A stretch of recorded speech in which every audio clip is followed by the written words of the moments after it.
预告一下，图腾乐团准备要办拖鞋趴了。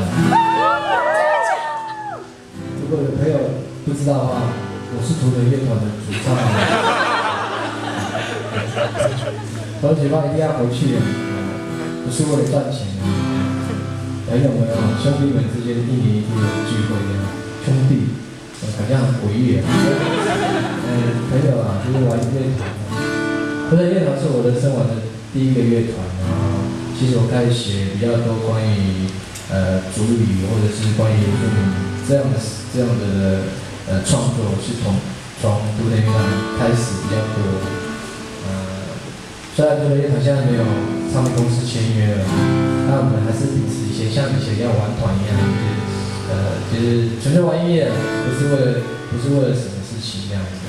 然后说好要每年都要办拖鞋趴。我们鼓手比较红啊，最近他是港的是吗？还是苏打绿？